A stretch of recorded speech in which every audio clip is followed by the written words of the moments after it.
"I'm sorry, Mrs. Harrington, but you're not authorized on this account," the bank officer said, sliding the property records across her desk. "The deed was transferred solely to your husband's name 6 months ago." I stared at the document, my surgical nurse's hands perfectly steady despite the earthquake happening inside me. After 14 years of marriage, emptying my retirement account for James's first failed startup, and using my inheritance for our home's down payment, my tech entrepreneur husband had erased me from our property, just as his company hit a $50 million valuation. Through my attorney's glass wall, I watched James arrive, Tesla keys dangling from manicured fingers, his rehearsed concerned expression not matching the calculating eyes I'd somehow never truly seen before.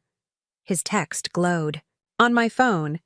Just a temporary legal strategy, trust me." I slipped the records into my purse and typed back, "See you at dinner, honey," with a smile emoji. The last thing he'd ever see from the trusting wife he thought he knew. What James failed to understand was that the same precision and strategic thinking that made me exceptional in the operating room would now be methodically applied to dismantling his entire life. I'd love to know which corner of the globe you're watching from. And if this story speaks to you, make sure to subscribe. Tomorrow's video is one you absolutely can't miss. When people meet me, Rebecca Chen, they see a dedicated surgical nurse, calm, in crisis, meticulous with details, and trained to anticipate complications before they become catastrophic. What they don't immediately recognize is that these same qualities make me exceptionally dangerous when betrayed. I met James Harrington during my second year at Valley Memorial Hospital.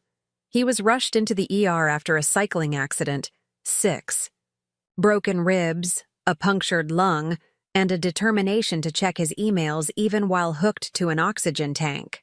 I was assigned to his recovery, managing his pain medication and, increasingly, keeping his startup team from overwhelming him during healing.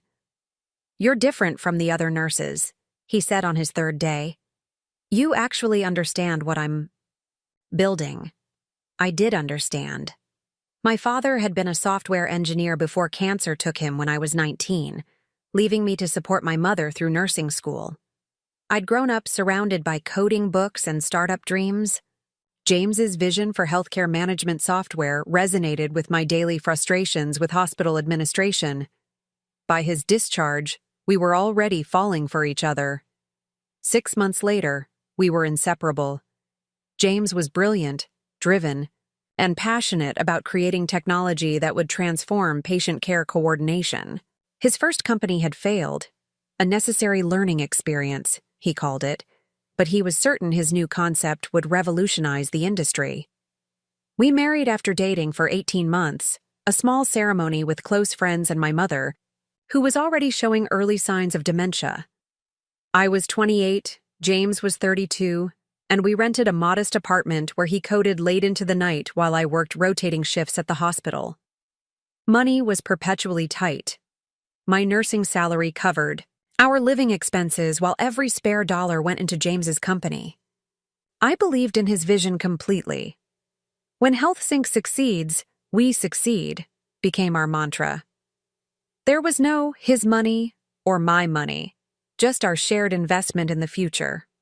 3 years into our marriage, James's company secured its first small investment round, $300,000 from an angel investor who saw potential in the prototype. We celebrated with champagne in plastic cups, sitting on the floor of our apartment because we'd sold our furniture to extend our runway 2 months earlier.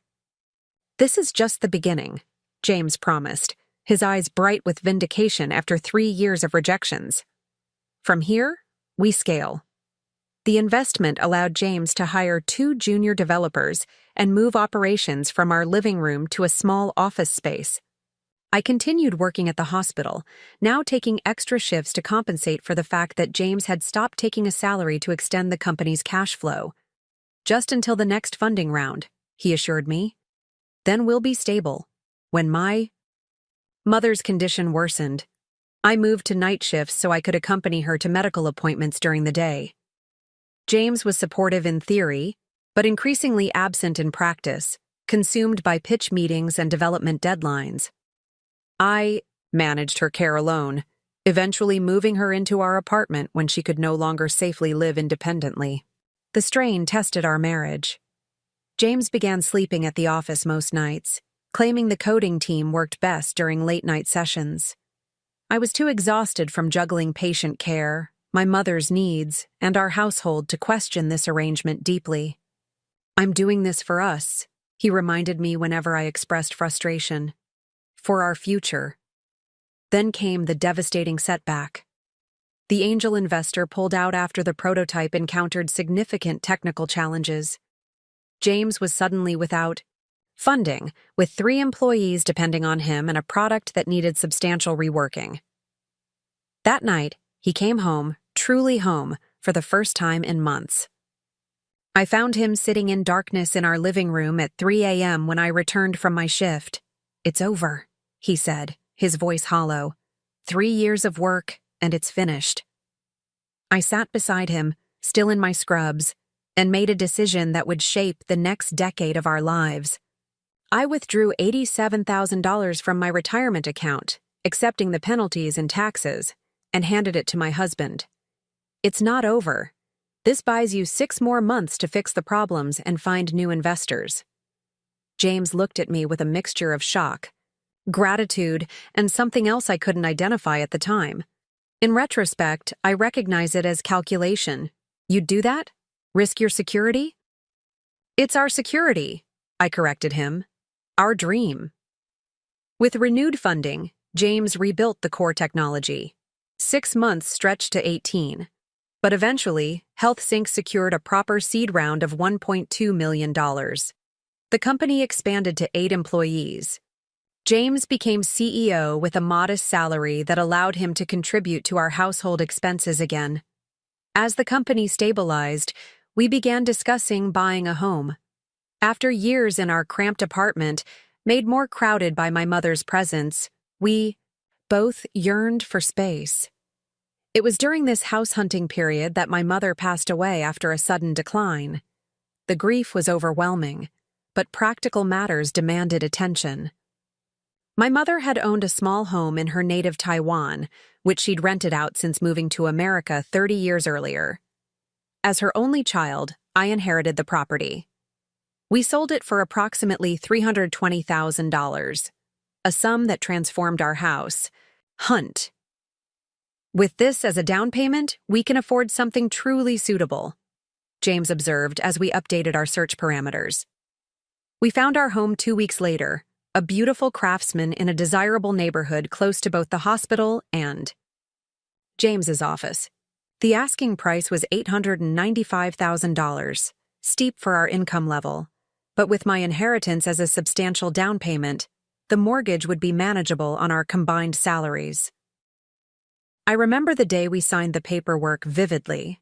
James had insisted on using an attorney from his professional network rather than the one recommended by our real estate agent. "Business relationships matter," he'd explained. "Curtis has handled legal work for several successful startups. He understands our situation." Curtis Whitman was polished and efficient, guiding us through the closing process with minimal explanation. When I questioned a clause about property rights, he assured me it was standard language for our state. "Both your names are on the deed," he confirmed, sliding the document toward us for signatures. Equal ownership. I signed where indicated, trusting both my husband and his carefully selected attorney. The house became ours, or so I thought. A lot of love and effort went into bringing this story to life. If you're enjoying it, we'd be so grateful if you'd subscribe to our channel. Now, back to where we left off. The next 5 years were a period of growth. James's company secured a Series A funding round of $8 million. Then 18 months later, a Series B of $22 million. HealthSync grew to over 60 employees, and James's leadership was praised in industry publications. I continued at the hospital, now as a senior surgical nurse specializing in cardiac procedures, but reduced my shifts to standard full-time hours, rather than the punishing overtime I'd worked for years. Our financial situation improved dramatically. We renovated the house, invested in retirement accounts to replace what I'd withdrawn, and even took actual vacations. James's salary increased with each funding round, eventually surpassing my nursing income many times over. Though my hospital work provided our health insurance and a stability his entrepreneurial path couldn't guarantee. "You never have to worry about money again," James told me after the Series B announcement. "Your faith in me paid off." I noticed subtle changes as the company grew. James began mentioning my company rather than our dream. His network became increasingly exclusive. Private clubs, investor dinners, tech conferences where spouses weren't invited. He upgraded his wardrobe, his watch collection, his car, all markers of his new status in the tech ecosystem. "Image matters in this industry," he explained when I questioned the $90,000 Tesla. "Investors expect a certain presentation." I remained largely unchanged, practical, focused on my patients, content with our increasingly comfortable but not extravagant lifestyle. The money mattered less to me than the security it represented after years of sacrifice. 2 years ago, HealthSync began preparing for its biggest move yet, a Series C funding round aimed at positioning the company for an eventual IPO. James became more distant, often traveling to meet potential investors or working late with his executive team. I saw him perhaps 10 hours a week, usually when he returned home after midnight or during brief Sunday brunches before he returned to the office. "This is the critical phase," he'd remind me whenever I expressed concern about his absence. "Everything we've worked for depends on this execution." I believed him. I'd always believed him. The first concrete sign of trouble came last year during tax preparation. I noticed James had created a separate account I wasn't aware of. Not unusual for a CEO with complex compensation, but his defensiveness when I inquired raised internal alarms. "It's just the company stock option plan," he said dismissively. "Too complicated to explain right now." Then came changes to our home. James insisted on renovations I hadn't requested: a completely redesigned kitchen, an expanded primary suite, a home office with separate entrance. All improvements that increased the property value substantially. "We can afford it now," he said when I questioned the timing. "And I need a proper workspace for when I take calls at home." The renovations required refinancing our mortgage. James handled the paperwork as he'd increasingly taken control of our financial management. "You're busy saving lives," he would say. "Let me worry about the tedious details." During this period, James suggested I sign a power of attorney just in case something happens while I'm traveling internationally for investor meetings.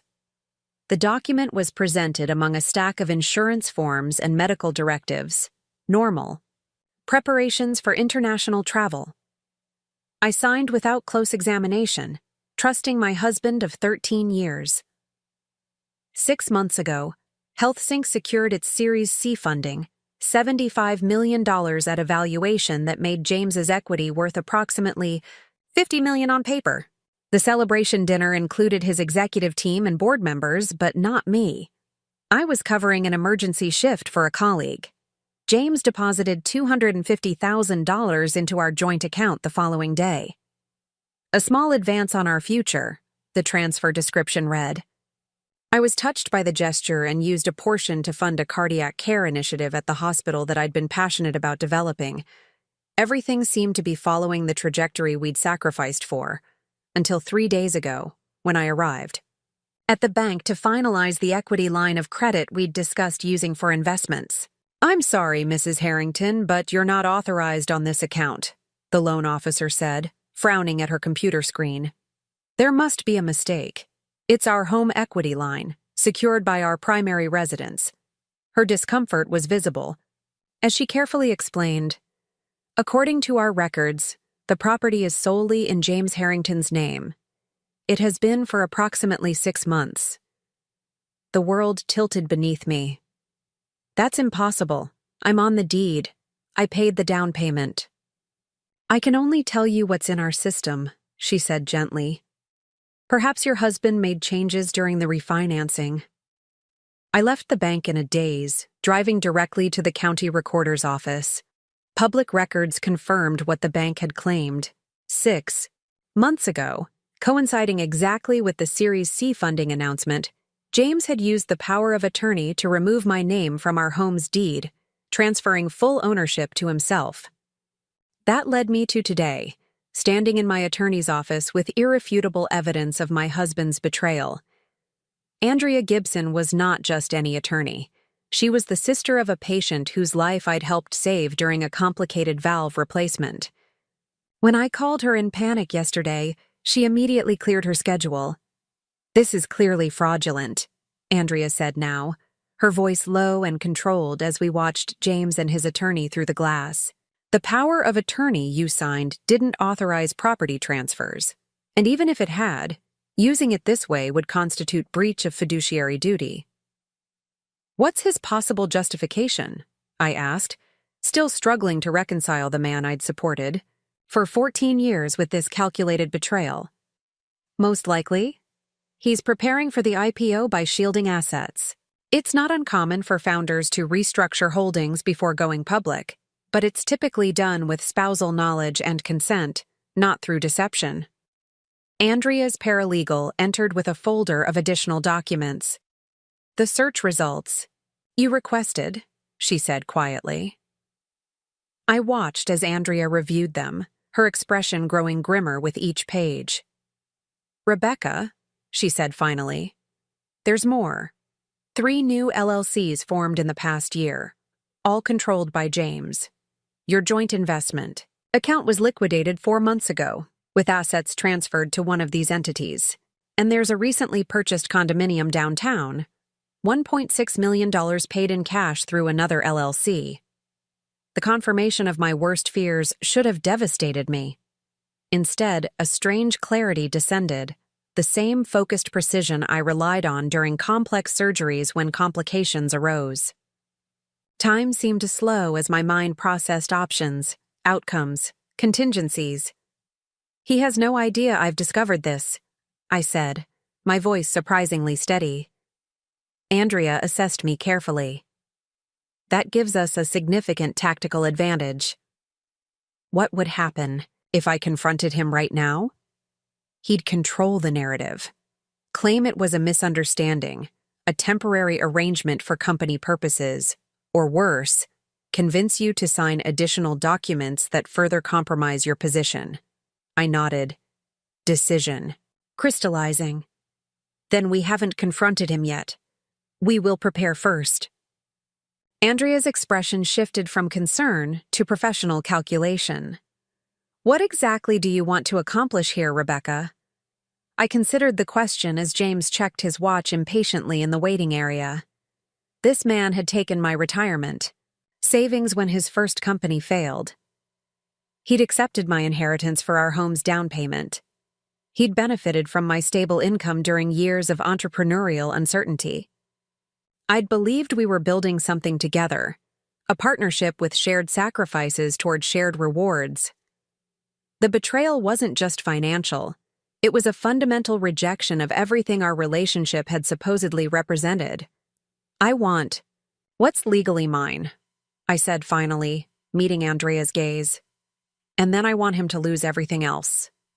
Andrea nodded once, decision made. "Then let's proceed differently. I'll meet with them alone first. Maintain the pretense that you're still gathering documents. Meanwhile, you'll need a forensic accountant, electronic surveillance of your home and devices, and secure communications he can't access."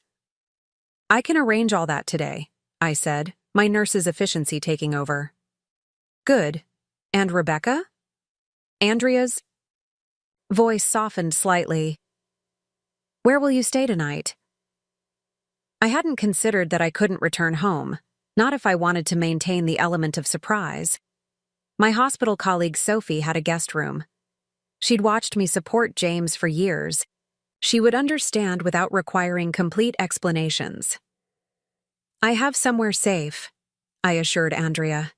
She nodded, gathering her materials. "I'll tell them you're running late due to a hospital emergency. Use the back exit. And, Rebecca? From this moment forward, assume everything. Your phone, email, home, car is compromised. James has resources and clearly isn't the man you thought he knew. As I slipped out the rear door of the law office, a text arrived from James. Where are you? Attorney's time isn't cheap. I stared at the message. 14 years of marriage distilled into concerns about billable hours rather than my unexpected absence. My fingers hovered over the screen before typing a response crafted to buy time and maintain his false security. Emergency at hospital. Patient coding. Can't make it. So sorry. His reply came seconds later. Disappointing. We'll reschedule. Dinner at Maison tonight to make up for it? My treat. The casual normality of his invitation, as if he hadn't systematically betrayed me, crystallized my resolve. James believed he was dealing with the same supportive, trusting wife who had sacrificed everything for his dreams. He was about to discover his most catastrophic miscalculation. Sounds perfect, I replied, looking forward to it. Then I turned off location services on my phone, called Sophie to arrange emergency housing, and began making a list of everything I would need for what came next. James had declared war without realizing it. I was now methodically preparing to end it, decisively and completely. Sophie's guest room became my war room. After explaining the bare minimum, James and I are having serious problems. I need somewhere to stay discreetly. She gave me space, asking no further questions. Her loyalty wasn't surprising. She'd witnessed my dedication to James for years, covering my shifts during his company crises, listening to my concerns during his absences. Stay as long as you need, she said, handing me a spare key. I'm on. Night shifts this week anyway. Perfect. I needed privacy and time. First, I needed secure communications. I purchased a prepaid phone with cash at a convenience store 6 miles from Sophie's apartment, then drove to an electronics store in a different neighborhood to buy a laptop that couldn't be traced to me. Operating on surgical instinct, I kept thinking, maintain sterile field, prevent contamination, control the environment. By 3 p.m., I had established my base. I created new email accounts using the laptop's private browsing mode and connected only through public Wi-Fi at a library 2 neighborhoods away. I transferred $8,000 from my personal checking account to a newly opened account at a credit union where James would never think to look. Not enough to trigger automatic reporting, but sufficient for immediate needs. Andrea had given me a list of recommended specialists. My first call was to Derek Menendez, a forensic accountant who specialized in high-net-worth divorces and financial fraud. I can start immediately, he said after I explained my situation. But I'll need access to as many financial records as you can provide: banking statements, tax returns, property documents, anything connected to your husband's business interests. I have some digital records, but most documentation is at our house. I can't return there without alerting him. Not unusual in these situations, Derek assured me. We'll work with what you have initially and strategize about obtaining the day. Rest. Can you meet tomorrow morning? We arranged a meeting at Andrea's office for 8 a.m. I spent the next hour uploading every financial document I could access remotely to a secure cloud folder Derek provided. My next call was to Mira Patel and Da'ain, electronic security specialist Andrea had described as the person who catches tech CEOs hiding assets from their spouses. Her initial questions were direct and technical. Does your husband have access to your devices? Email accounts? Cloud storage? Yes to all 3, I admitted. We've shared passwords for years.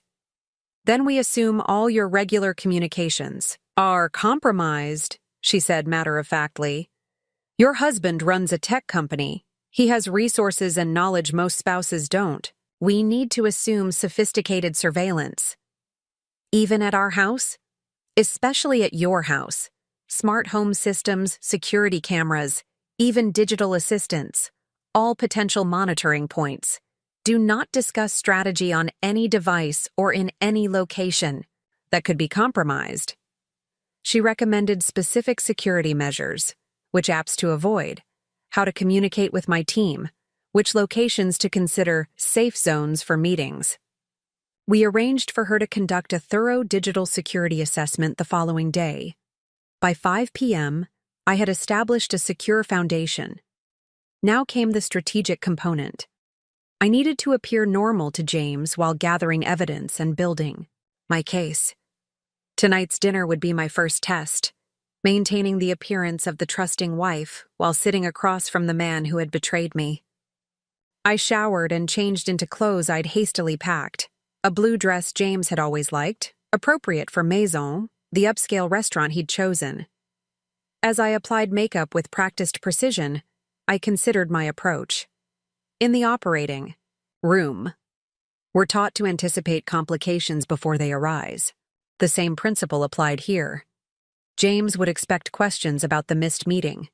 He'd have prepared answers, justifications designed to maintain my compliance.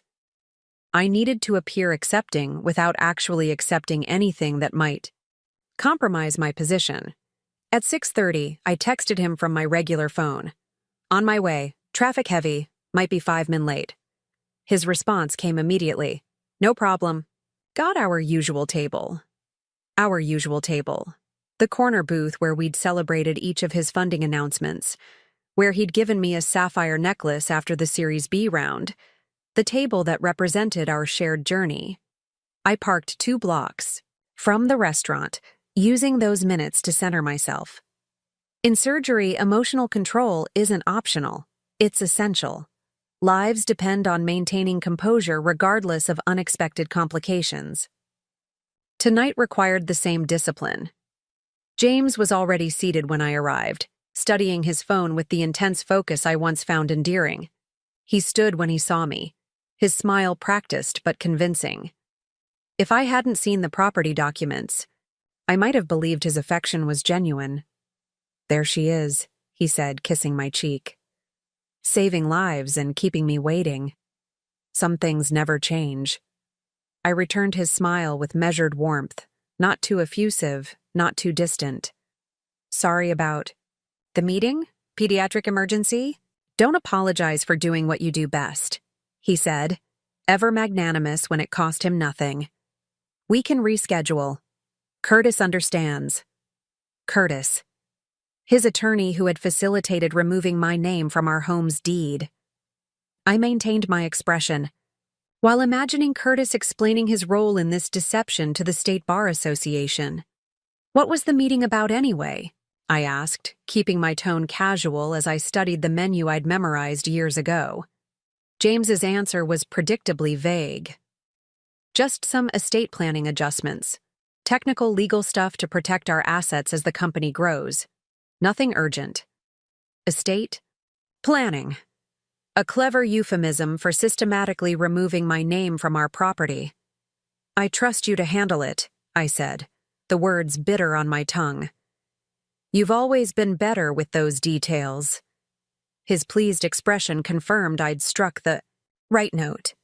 James enjoyed being perceived as the strategic thinker, the protector, despite the fact that my financial discipline had kept us afloat during his company's struggling years. Speaking of the company, he continued, the IPO timeline has accelerated. The board wants to file within 6 months. This was significant information. IPOs required extensive disclosure and scrutiny.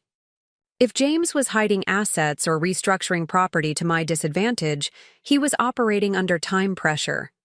This explained the accelerated timeline of his betrayal. That's wonderful, I said, reaching for his hand across the table. Everything you've worked for is happening. The you, instead of we, was deliberate. I wanted to observe whether he'd correct me, acknowledge my contribution to his success. He didn't.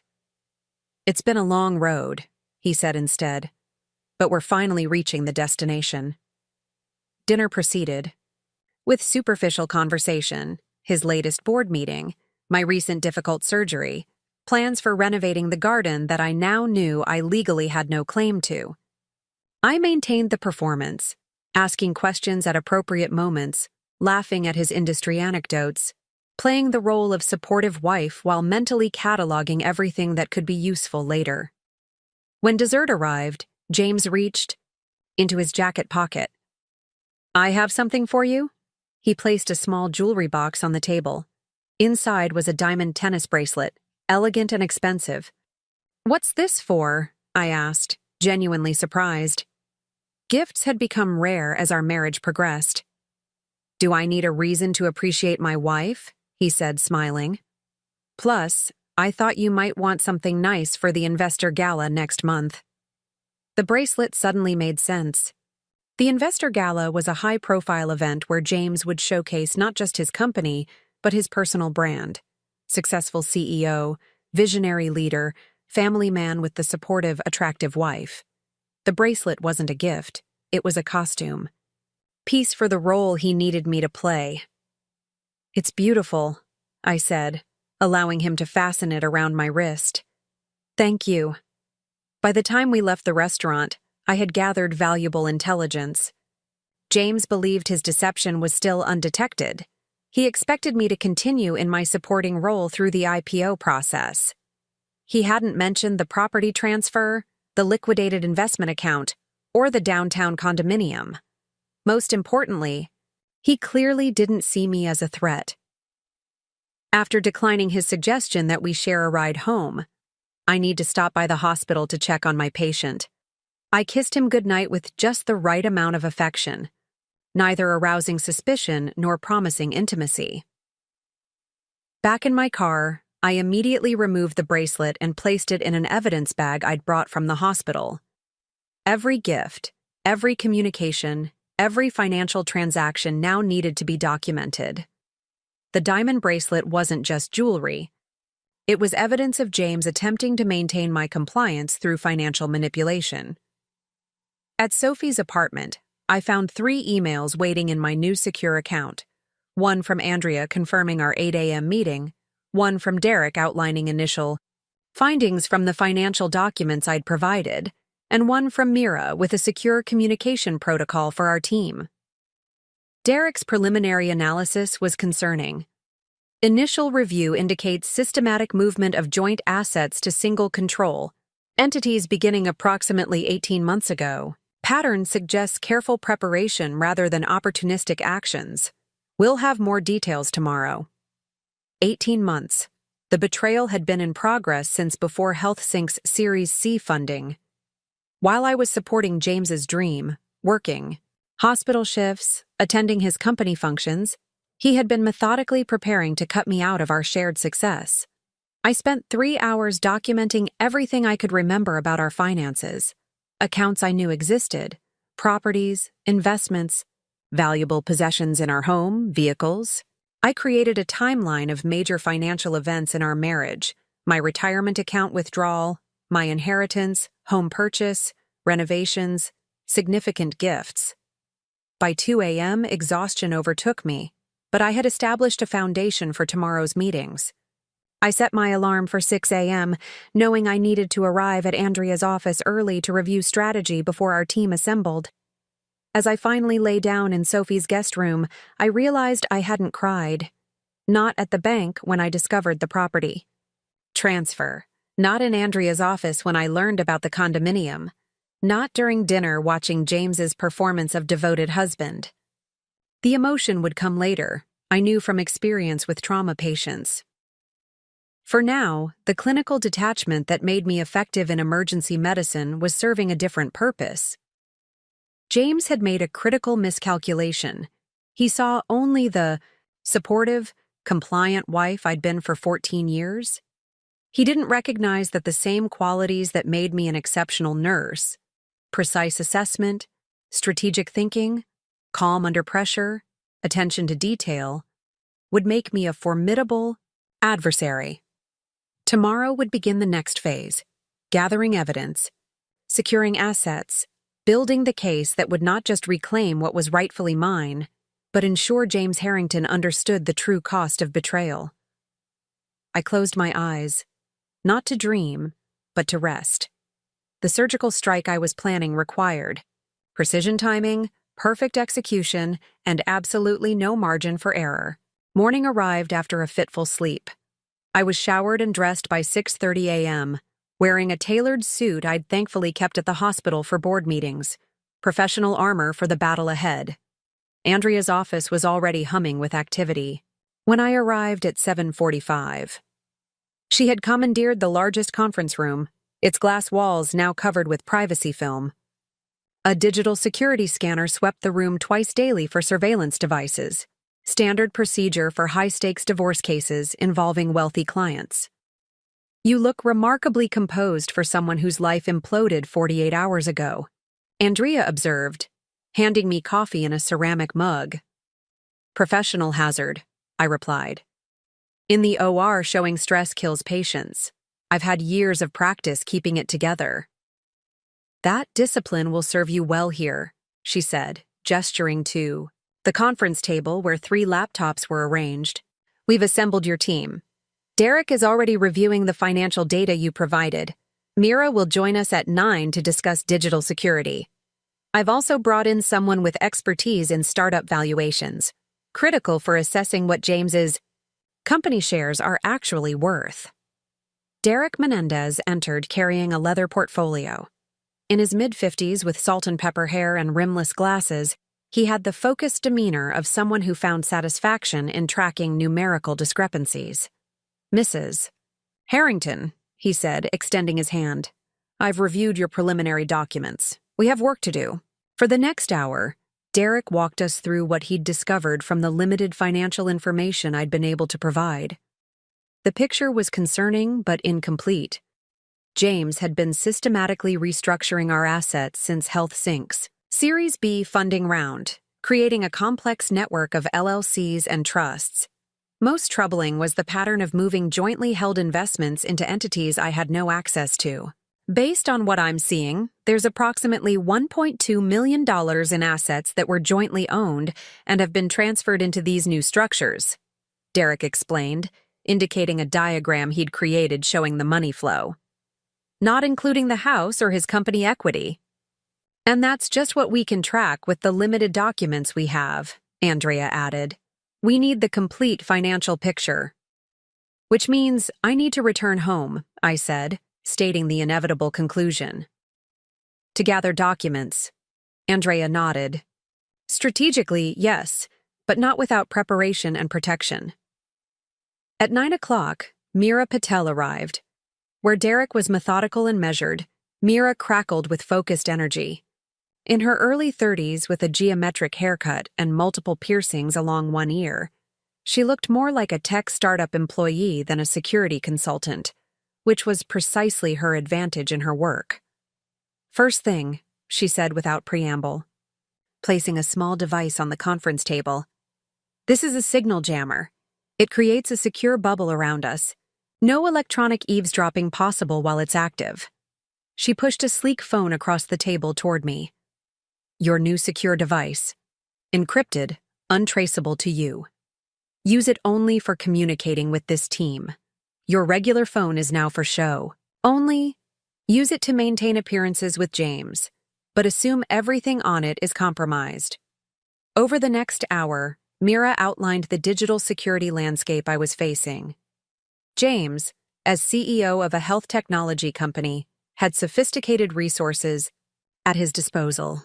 His home office likely had advanced security systems, possibly with monitoring capabilities. Our home automation system, controlling everything from thermostats to door locks, could potentially track movements in the house. "Can you disable these systems remotely?" I asked.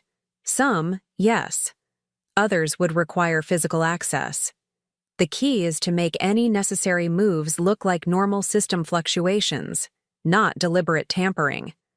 She pulled up a diagram of our home's network architecture, which she'd mapped remotely overnight. "Your husband has implemented enterprise-grade security. Not surprising for a health tech CEO handling sensitive data." By 10 o'clock, we had moved from assessment to strategy. Andrea led the discussion, pulling together the financial and security considerations into a coherent plan. "We have 3 immediate objectives," she said, writing on a whiteboard. "First, Secure documentary evidence of financial transactions and property ownership. Second, establish Rebecca's claim to marital assets before they're further diminished. Third, maintain the element of surprise while accomplishing the first two goals. The plan that emerged was methodical, designed to capitalize on James's underestimation of me. I would continue the appearance of normalcy while our team built the legal and financial case. This dual approach, visible compliance masking and visible resistance, suited my temperament perfectly. In surgery, we often maintain a calm external presence while urgently addressing internal crises. When do you typically work hospital shifts? Andrea asked. 3 12-hour shifts weekly, usually Monday, Wednesday, Friday. Perfect. Those are your information gathering days. James will expect you to be unavailable, giving you freedom to meet with us. What about returning home? James expects me there tonight, Mira interjected. We need to sweep your personal devices and establish secure protocols first. I recommend staying elsewhere one more night with a plausible medical explanation. I nodded, already composing a text about a complicated patient case requiring overnight monitoring. James would accept this without question. My dedication to difficult cases was well established. By noon, we had developed a comprehensive strategy with specific assignments for each team member. Derek would continue tracing financial movements and documenting asset transfers. Mira would establish digital security protocols and prepare for a sweep of my devices. Andrea would begin preparing legal filings to be submitted at the optimal moment. My role was perhaps the most challenging, return to my life with James as if nothing had changed, while methodically gathering evidence and securing my position. It required maintaining a convincing performance while executing a precise legal and financial strategy. Remember, Andrea cautioned as our meeting concluded, the element of surprise is our greatest advantage. Once James realizes you're taking action, he'll move quickly to protect himself. Everything we do must appear normal until we're ready to strike. I left Andrea's office with a secured folder of documents, my new encrypted phone, and a clear set of immediate tasks. First stop, the hospital, where my presence would be expected and completely normal. I needed to adjust my upcoming schedule, ensuring I had the necessary flexibility while maintaining appearances. The familiar environment of Valley Memorial Hospital provided momentary comfort. For 14 years, this had been my constant. While James's career fluctuated from failure to success, the hospital remained my professional anchor. Now it would serve as both cover and resource. Dr. Liu, my department head, was in his office reviewing charts when I knocked. Rebecca, come in. How's your valve replacement patient from Tuesday? Recovering well, I replied automatically. Listen, I need to adjust my schedule for the next few weeks. Personal matters. Dr. Liu and I had worked together for over a decade. He knew me well enough to recognize the seriousness beneath my composed exterior. Everything all right? He asked, genuine concern in his voice. I hesitated, calculating how much to reveal. I needed flexibility without generating workplace gossip that might reach James through our overlapping professional circles. James and I are working through some difficult issues, I said finally. I may need irregular hours over the next few weeks. Dr. Liu nodded, asking no further questions. Take whatever time you need. Your patients can be reassigned temporarily. Just keep me updated on your availability. I'll still work my shifts, I assured him. But I may need to leave promptly rather than staying for overages. And I might request some specific days. Done, he said simply. This conversation accomplished multiple objectives. It explained any changes in my routine, established support within my professional environment, and created flexibility without raising suspicions. My next task was more delicate, retrieving essential items from our home without alerting James to my changed priorities. According to his shared calendar, he had meetings until 6 p.m. This gave me a window to access the house, secure critical documents, and establish Mira's security monitoring. I texted James from my regular phone. Coming home to shower and change before checking on the patient again tonight. Might be late. His reply came quickly. Dinner meeting with investors? We'll probably crash at office after. Deadlines. Perfect. His crashing at the office had once been a source of marital tension. Now it was a tactical advantage. Mira had given me specific instructions. Enter the house normally, act routinely, retrieve only what wouldn't be noticed missing, and place the monitoring devices she'd provided in specific locations. I was to avoid using home computers, speak normally as if unaware of any surveillance, and leave within an hour. Driving to our home, a trip I'd made thousands of times over 8 years, felt surreal.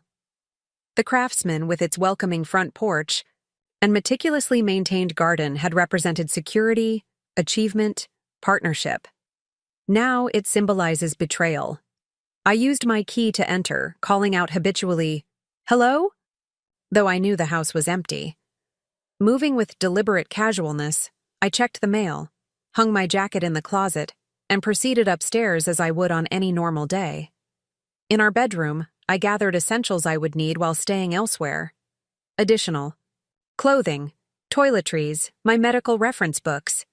Nothing that would immediately signal a prolonged absence.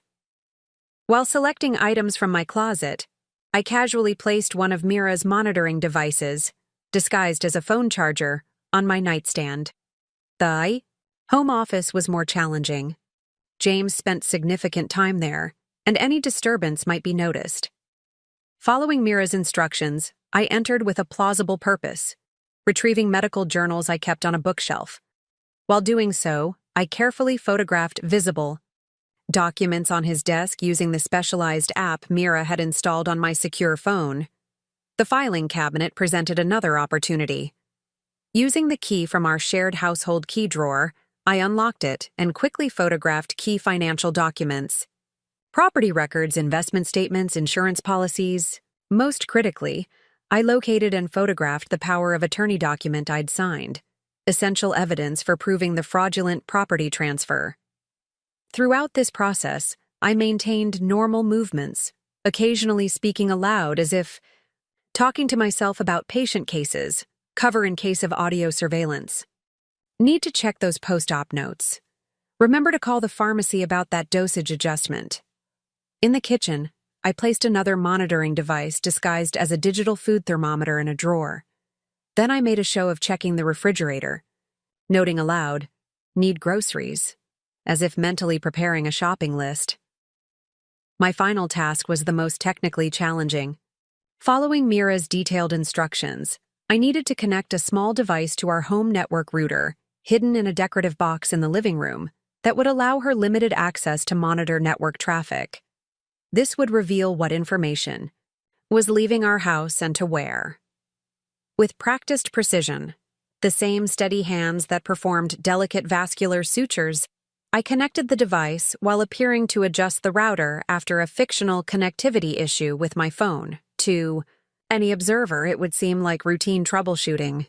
After 53 minutes in the house, I departed with a small overnight bag, essential documents photographed, and monitoring systems in place. As I pulled away, I texted James. Heading back to hospital. Patient developing complications. Will update. Later. His response was predictable. Don't work too hard, taking clients to Morton's tonight.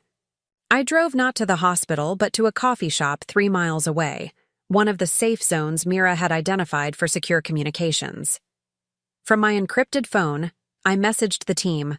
Phase 1 complete, heading to a secondary location. The secondary location was a small extended-stay hotel where I'd checked in under my maiden name using cash. Mira had selected it for its minimal security cameras and location outside James's normal travel patterns. Here, I would meet with her to review what I'd gathered and plan next steps. Mira arrived at 5 p.m. carrying an unassuming laptop bag. After scanning the room for surveillance devices, she connected to a secure VPN and began downloading the photos I'd taken. Good work, she said, reviewing the images. The power of attorney document is particularly important. The language explicitly limits its scope to medical decisions and basic financial management during international travel. There's no authorization for property transfers. She turned to the monitoring feeds now coming from our house. The devices are functioning correctly. We're getting data from both your home network and the passive monitors. Now we wait to see what patterns emerge. What exactly are we looking for? I asked. Communication patterns, file transfers, unusual access times. If James is consulting with lawyers or financial advisors about asset movements, it might leave digital traces. More importantly, we need to establish if he's actively monitoring you, checking your location, accessing your communications, reviewing security footage. We spent the next hour establishing secure protocols for my continuing performance as an unsuspecting wife. Mira set up specialized applications on my secure phone that would alert me to potential surveillance, provided counter-surveillance hardware to detect if I was being followed physically, and established a communication schedule with the team. Remember, she said before leaving, from now on, assume everything you do in that house is being watched and recorded.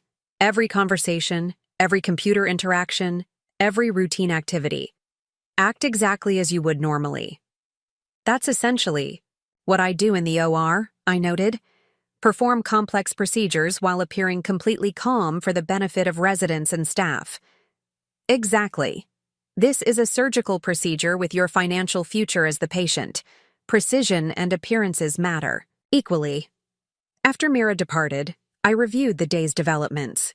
In just over 24 hours, I had assembled a specialized team, secured critical evidence, established monitoring systems, and positioned myself to gather more information while maintaining the illusion of normalcy.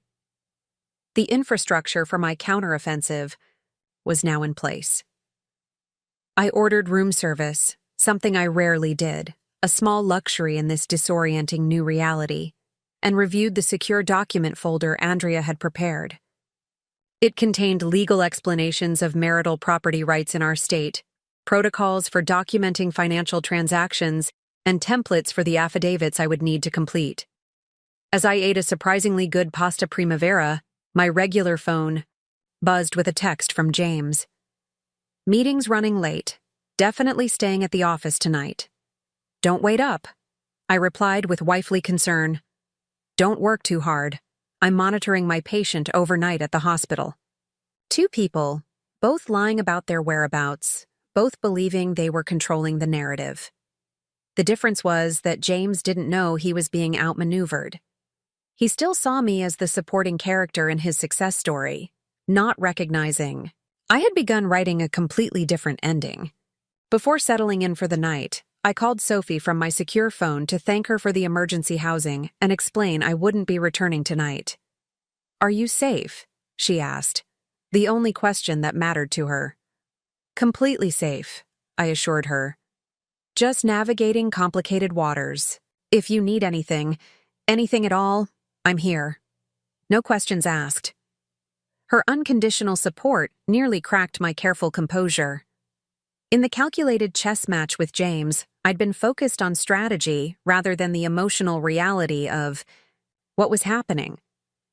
Sophie's simple offer of help reminded me that while I was methodically dismantling my marriage, I was also rebuilding a life, one where genuine support, not manipulation, would be the foundation. "Thank you," I said, meaning it deeply. "I'll be in touch soon."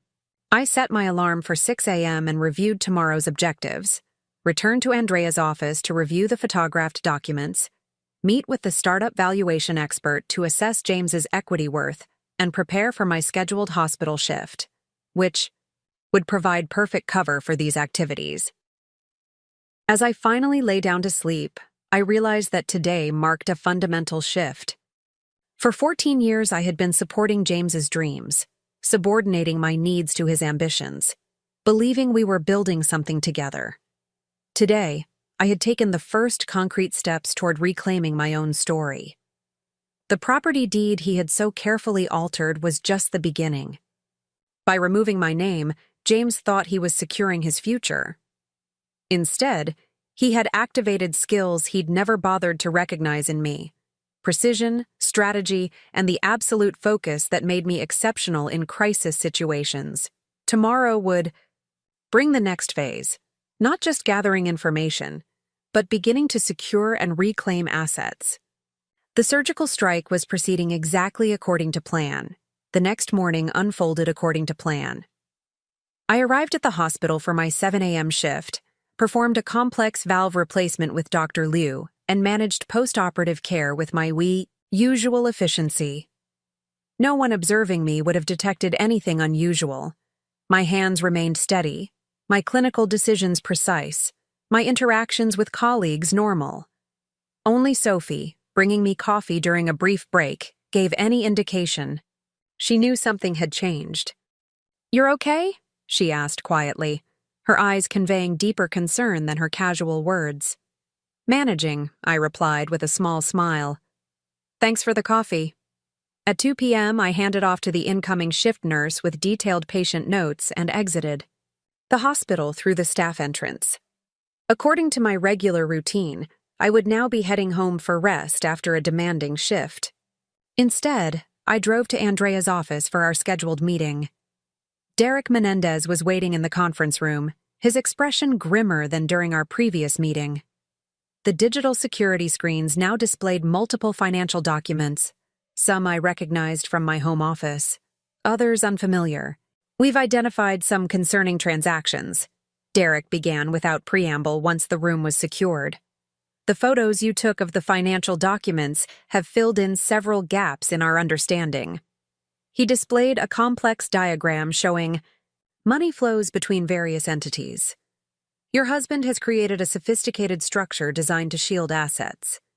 Based on what we've found, approximately $3.2 million in marital assets have been repositioned into vehicles solely under his control."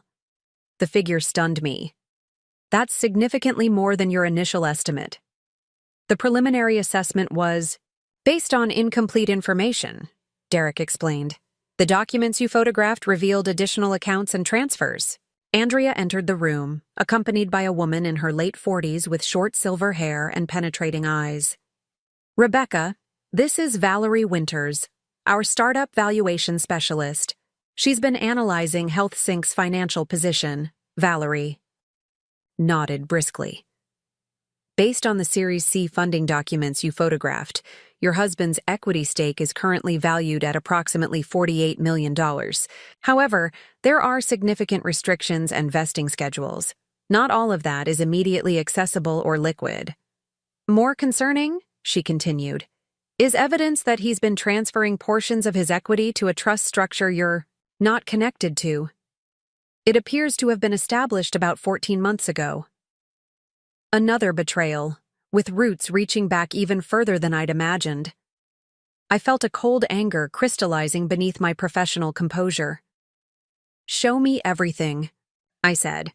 For the next hour, Derek and Valerie presented their findings, documenting a pattern of systematic financial separation that had begun well before the property deed transfer. James had been methodically disconnecting our financial lives for over a year, coinciding with HealthSync's accelerating success.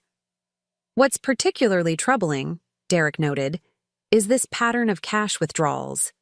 He displayed a series of bank statements showing bi-weekly withdrawals of $9,000 from our joint business account, just under the $10,000 threshold that would trigger automatic reporting to financial authorities.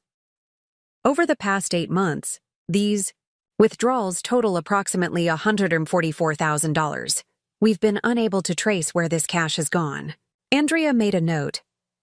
"Consistent removal of marital assets. The court will take a very dim view of this pattern." I was processing this information with clinical detachment when Mira burst into the conference room, her usual composed efficiency replaced by evident agitation. "We need to talk," she said, glancing at the others. "Privately." Andrea nodded to Derek and Valerie, who gathered their materials and stepped out. Once the door closed, Mira connected her laptop to the conference room display. The monitoring, Systems we placed in your home picked up something you need to see immediately, she said, pulling up a series of digital files. These are recordings from the network monitor attached to your router. At 11:42 this morning, while you were in surgery, James returned to your house with someone. She hesitated, unusual for her direct personality. You should prepare yourself. This isn't just financial betrayal. With a few keystrokes, she played an audio file captured by the kitchen monitoring device. I heard the unmistakable sound of the front door opening, followed by James's voice. We have at least 3 hours. Rebecca's in surgery until 2, then. She usually stops for coffee with colleagues. A woman's laugh, intimate and familiar. And you're sure the house isn't monitored? I control the security system, James replied confidently. No recording, no surveillance she can access. I had it reconfigured last month. What followed were unmistakable sounds of physical intimacy, moving from the kitchen to the living room, punctuated by conversation that made it clear this was not a first encounter. When are you finally going to tell her? The woman asked eventually. The IPO is in less than 6 months. We can't keep hiding forever. It's complicated, James replied. Rebecca's still useful for the company image, the dedicated nurse supporting the healthcare visionary. Investors eat that story up. Once we go public and the shares convert, there will be a better time for transition. And the house? Our place? Already taken care of, James said smugly. I removed her from the deed months ago. The downtown condo is in an LLC she knows nothing about. Post-IPO, we can live however we want. I sat perfectly still, my surgical composure maintaining despite the earthquake of revelations. The financial betrayal had been calculated enough. This added dimension, using me as a prop for his company image while planning his exit, crystallized the complete disregard with which James viewed our marriage. Mira looked at me cautiously. There's more. The woman is Natalie Reynolds. The name registered immediately. Natalie Reynolds, HealthSync's chief marketing officer, hired 18 months ago to position the company for its Series C funding and eventual IPO. A woman I'd met at company functions, who had smiled and engaged in pleasant conversation while apparently sleeping with my husband in our home. Financial records now make more sense, Mira continued. The downtown condominium purchased through the LLC, property records show it's 3 blocks from HealthSync's headquarters. And those cash withdrawals Derek identified? They align with deposits into an account Natalie opened 16 months ago. Andrea, who had been silent during this revelation, finally spoke. This changes our strategy. Infidelity with a company. Executive adds multiple dimensions. Potential breach of corporate governance, misuse of company resources, conflict of interest. The board of directors would be extremely concerned about this relationship potentially derailing the IPO. I nodded, mind already recalibrating our approach. How do we leverage this information? Very carefully, Andrea advised. This gives us significant additional leverage, but timing is critical. If we expose this relationship prematurely, James might accelerate his plans to discard you before the IPO. We need to secure your financial position first. We spent the next hour revising our strategy. The discovery of James's affair with a company executive created both risks and opportunities. On one hand, it explained the accelerated timeline of his financial maneuvers. On the other hand, it provided powerful leverage with both the divorce court and potentially HealthSync's board of directors. I recommend we expedite securing your financial position, Andrea advised. File emergency motions to freeze marital assets, document the fraudulent property transfer, and establish your claim to a portion of James's equity compensation. What about returning home? I asked. The thought of continuing the charade suddenly, more difficult, more important than ever, Andrea insisted. If James suspects you've discovered either the financial deception or the affair, he might take drastic measures. The element of surprise remains our greatest advantage. It was decided. I would return home that evening, maintaining the performance of the unsuspecting wife, while our legal team prepared emergency filings. We would move to secure assets within 72 hours, at which point the facade would become unnecessary. Before leaving Andrea's office, I received disturbing news from Mira's digital security monitoring. James accessed your email account remotely yesterday evening, and he's been tracking your location through your shared iCloud account. He knows where your phone has been at all times. Fortunately, I'd been exactly where I was supposed to be, at the hospital during my shift, then at Andrea's office, which my calendar listed as a medical conference location. The hotel where I'd actually spent the night was never registered on my regular phone's location services. He's monitoring you closely, Mira warned. Be exceptionally careful. I left Andrea's office with 2 phones, my regular device containing nothing suspicious and giving James the location data he expected, and my secure phone hidden in a specially designed compartment in my purse that blocked all signals until I needed to use it. The drive home required mental preparation. I needed to walk into my house knowing James had been there with another woman hours earlier, knowing he was systematically betraying me professionally and personally, and still maintain a convincing performance of normalcy. I stopped at the grocery store as I typically would after a shift, purchasing ingredients for dinner. Every action needed to align with established patterns. As I selected vegetables and checked expiration dates on yogurt containers, I mentally rehearsed the evening ahead. I would prepare dinner, discuss my day with appropriate medical anecdotes, inquire about James's meetings, and maintain the fiction of our partnership for just a little longer. When I arrived home, James's Tesla was already in the driveway, unusual for a Wednesday evening. Typically, he worked late after board meetings, which his shared calendar indicated was scheduled for today.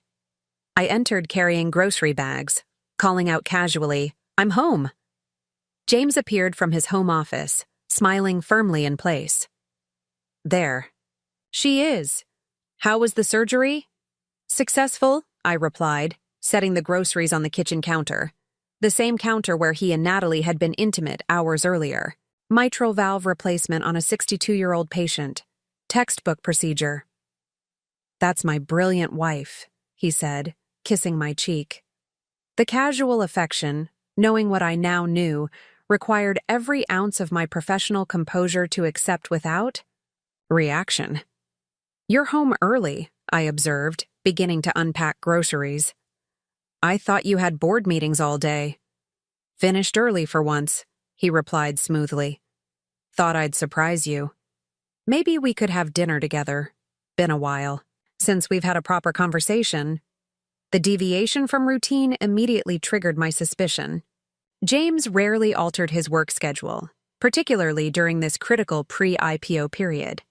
His sudden interest in proper conversation seemed calculated rather than spontaneous. "Sounds lovely," I said, maintaining my performance. I picked up ingredients for pasta primavera. As I prepared dinner, James opened wine and engaged in casual conversation, asking unusually specific questions about my hospital schedule, my recent communications with colleagues, and my upcoming plans. "Thinking about that cardiac conference in Chicago next month?" he asked, seemingly casual. "You mentioned it a while back. I hadn't mentioned any such conference, but I recognized the probe for what it was, testing whether I had plans to travel, perhaps suspecting I might be making exit arrangements. Still considering it," I replied vaguely. "Department budget is tight this quarter."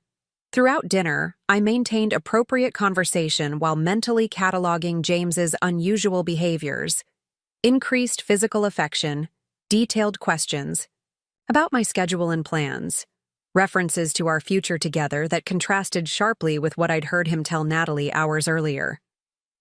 After dinner, as I loaded the dishwasher, James received a text that clearly displeased him, though he attempted to hide his reaction.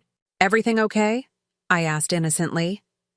"Just work," he said dismissively. "Listen, I need to handle something for about an hour. Conference call with Singapore investors. Time zones, you know." "Of course," I replied. "I have patient charts to review anyway." Once James retreated to his office, closing the door, I activated the secure phone long enough to text Mira. "Jay, acting unusual," monitoring suggested. Her response came minutes later. "Remote access to home security cameras activated from an unknown location 30 min ago. Assume visual surveillance in all common areas."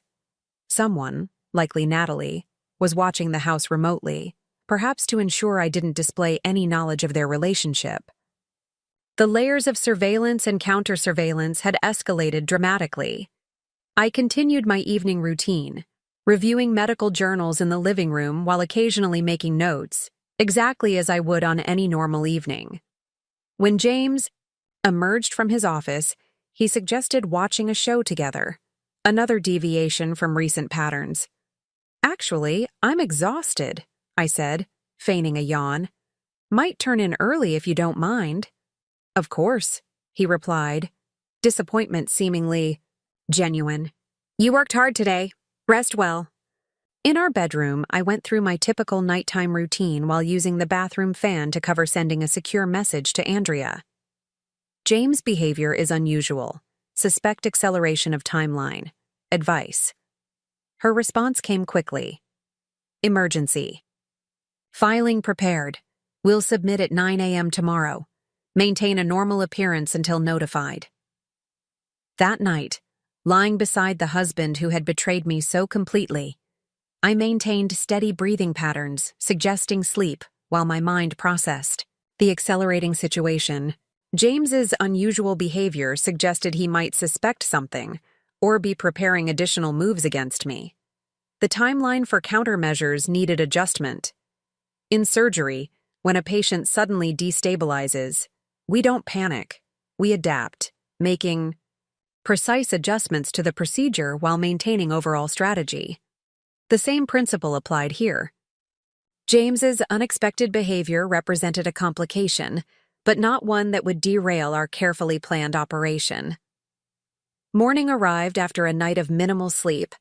I rose at my usual time, prepared coffee, and mentioned casually to James that I had preoperative consultations beginning at 7:30 a.m.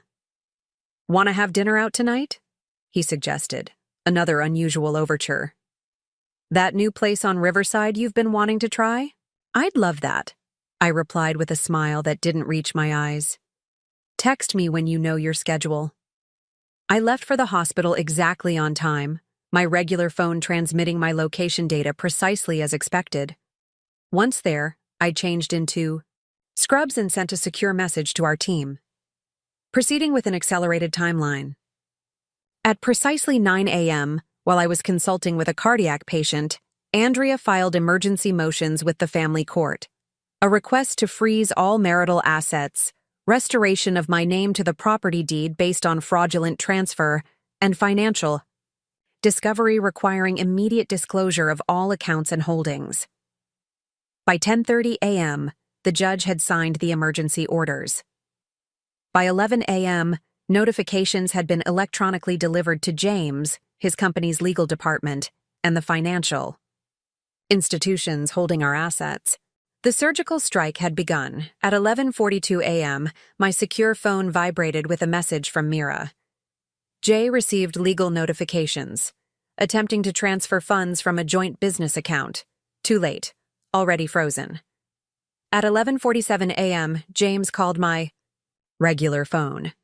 I let it go to voicemail, as would be normal during patient consultations. His message was tightly controlled but urgent. "Rebecca, call me immediately. There's been some kind of legal misunderstanding we need to address." I texted back, "In with the patient. What's wrong?" His response came instantly.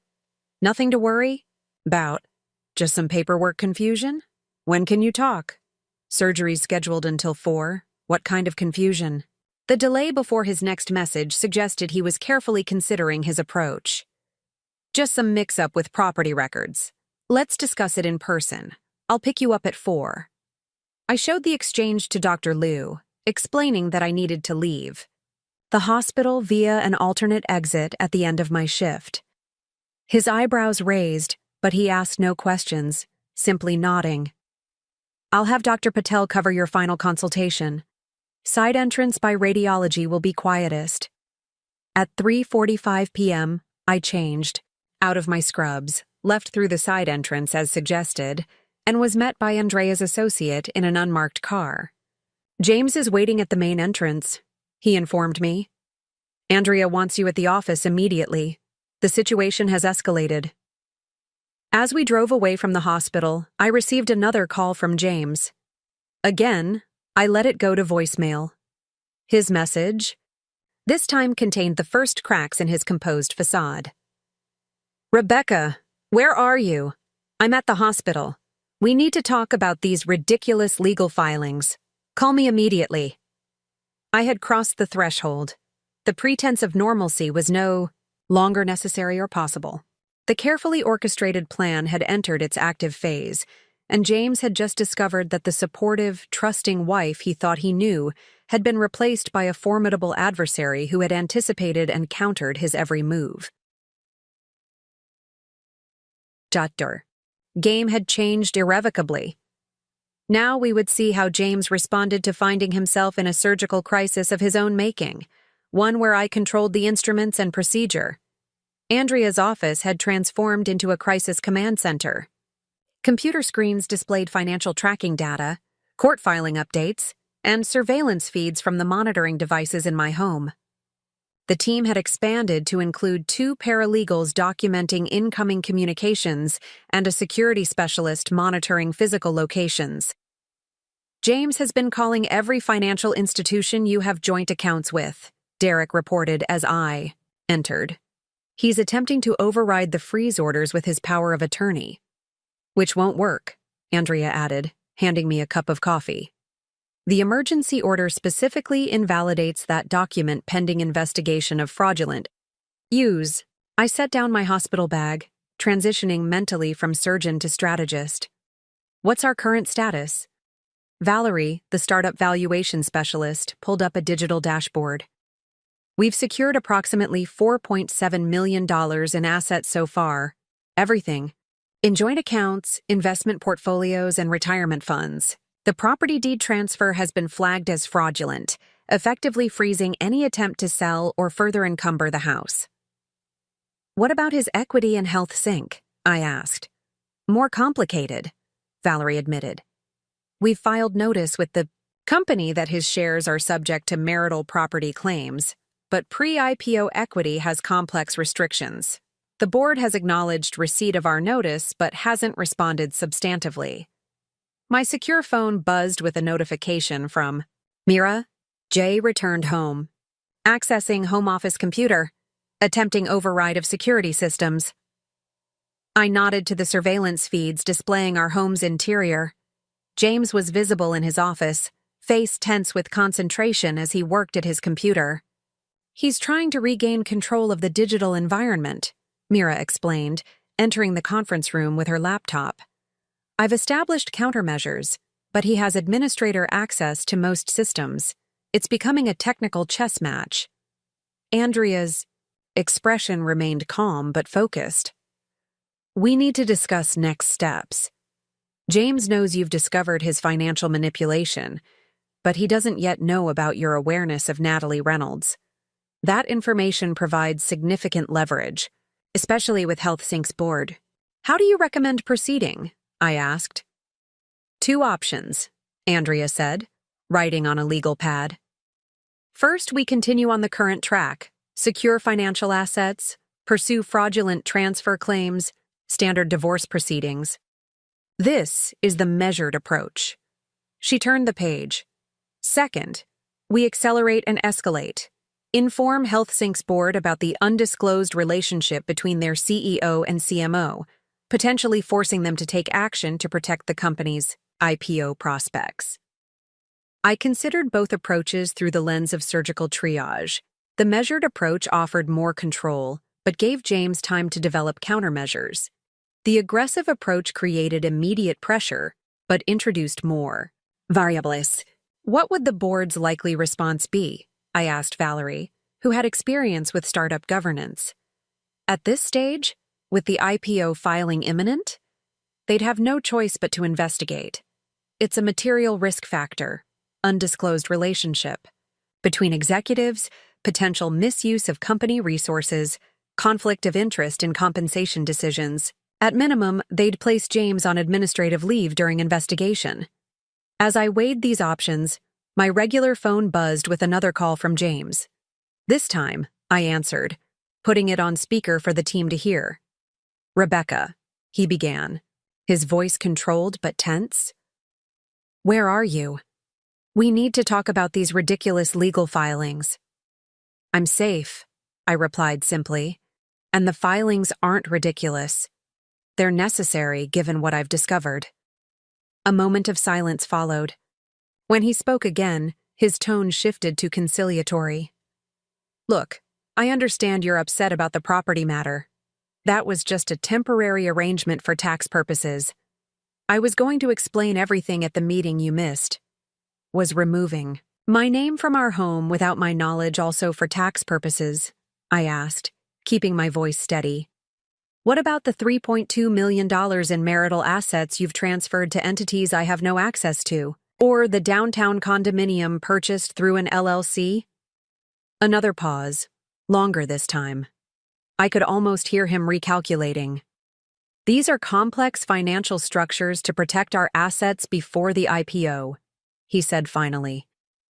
"Everything I've done is to secure our future. Let's meet and discuss this rationally. Just the two of us." Andrea shook her head emphatically. "I don't think that's possible right now, James. My attorney will contact yours to arrange formal discussions." His composure cracked.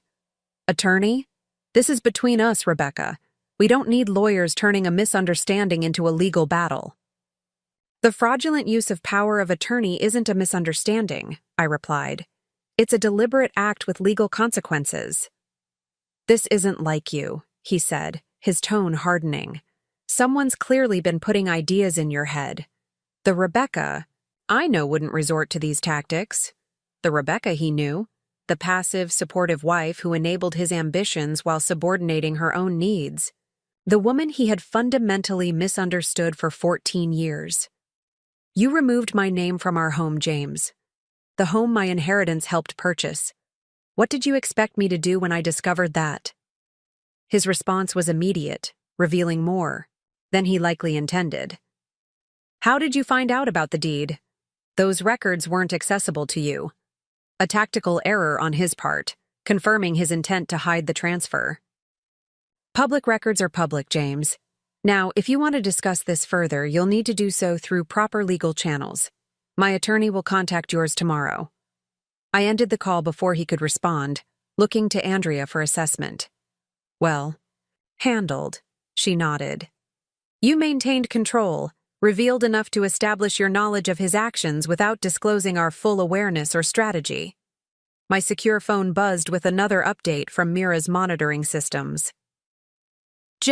Making. Calls. First to Natalie Reynolds, 8 Mine conversation. Now speaking with Curtis Whitman, his attorney. Andrea made a decision. "We need to move to secure the house tonight. Based on his reaction, he may attempt to remove documents or assets." This accelerated our timeline, but made tactical sense. James now knew I had discovered his financial deception. His next logical step would be to secure or destroy potential evidence. "I'll need to retrieve personal items as well," I noted. "Medical credentials, family mementos, irreplaceable documents." "We'll arrange for a sheriff's deputy to accompany you," Andrea said. "Legal protection to prevent confrontation and ensure documented access." The next 2 hours were dedicated to preparing for this operation. Andrea secured an emergency order, allowing me access to the residence with law enforcement presence. Derek prepared a detailed inventory of financial documents to locate. Mira continued monitoring James's digital activities, reporting that he was systematically accessing and downloading files from our home network. At 7:45 p.m., I met Sheriff's Deputy Wilson in a pharmacy parking lot 3 blocks from our home. He was a veteran officer with experience in high-conflict divorce situations, calm, professional, and procedurally meticulous. "I'll announce our presence and explain the court order," he informed me, You'll have approximately 30 minutes to gather essential items. I'll remain present throughout to ensure compliance with the order and prevent confrontation. As we approached the house, I noted James's Tesla was still in the driveway. My pulse quickened slightly, the first physical manifestation of stress I'd experienced since discovering his betrayal. Deputy Wilson rang the doorbell, positioned slightly in front of me in a protective stance. When James opened the door, his expression shifted rapidly from expectation to shock to controlled anger. "Mr. Harrington," Deputy Wilson began formally, "I'm here to facilitate court-ordered access to the residence for Mrs. Harrington to retrieve essential personal items. I have the documentation here." James's eyes locked with mine as he accepted the papers. "This is unnecessary, Rebecca. You live here. You don't need a police escort to enter your own home." "Recent circumstances suggested otherwise," I replied evenly. We entered the foyer, Deputy Wilson maintaining position between us.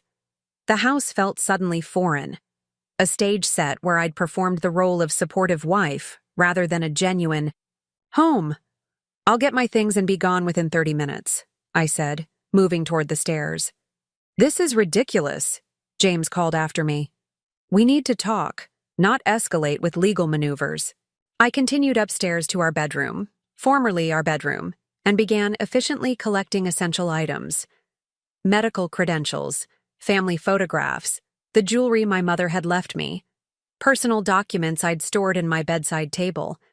In the bathroom, I gathered medications and toiletries, noting with clinical detachment that Natalie had left subtle traces of her presence. A distinctive perfume lingering in the air, a long blonde hair on the counter that wasn't mine. When I entered the home office, James was already there, hastily sorting through file cabinets. "Looking for something specific?" I asked, his movements still. "Just organizing some paperwork."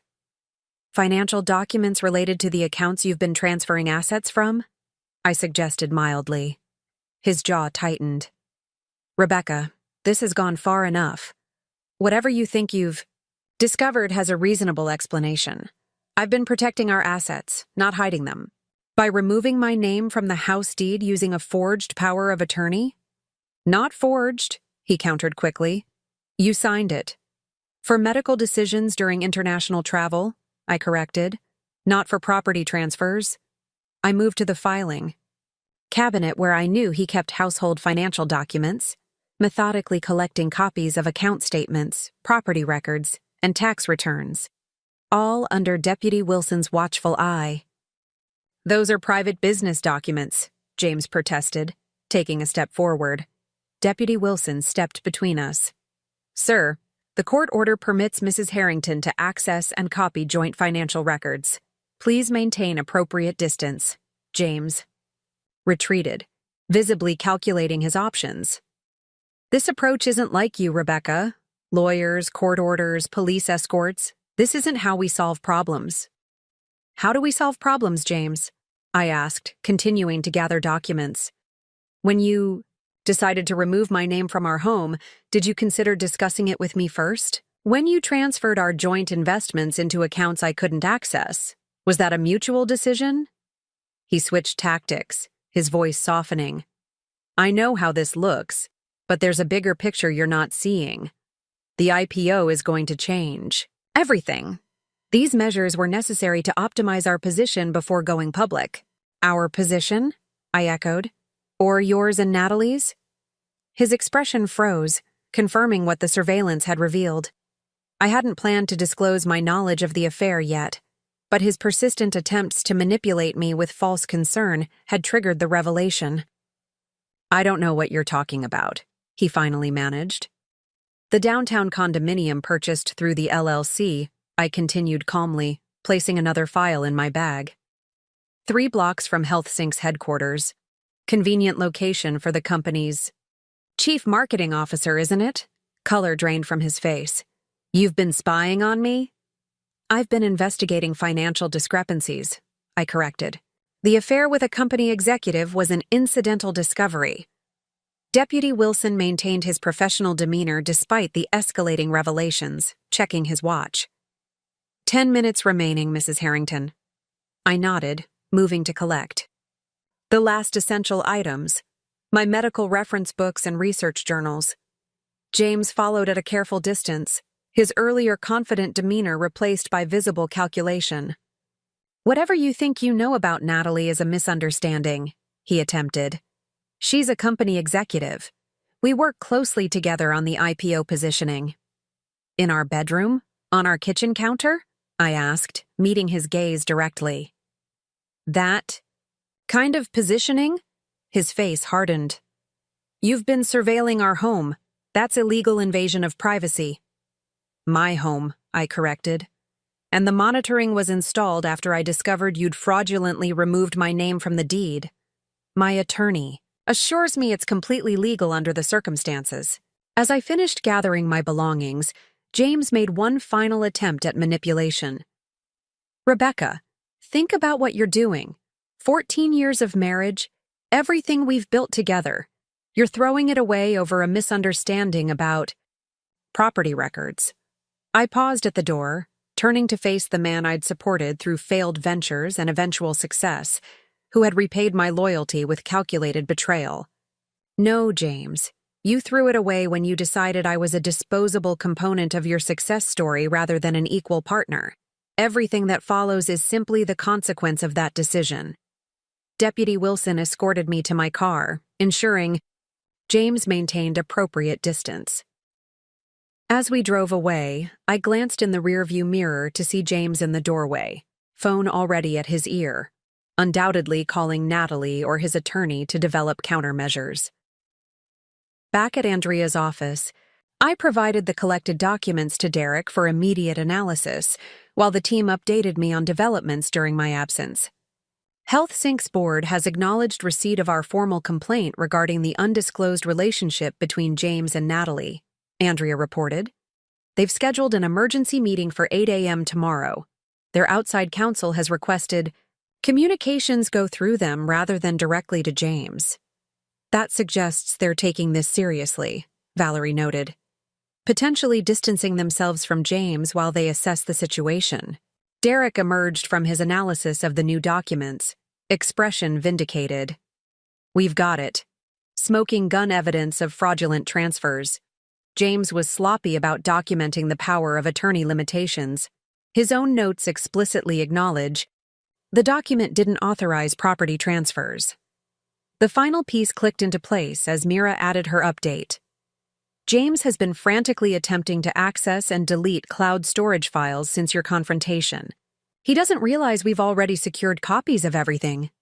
Andrea gathered us around the conference table, energy shifting from crisis response to strategic offensive. We've reached a critical inflection point. James knows we've discovered both the financial manipulation and the affair. HealthSync's board is now involved. The initial emergency orders are in place, preventing further asset movement. What happens tomorrow? I asked. James will likely make 2 parallel moves, Andrea predicted. Legally, his attorney will file counter-motions attempting to lift the asset freeze and challenge the fraudulent transfer claims.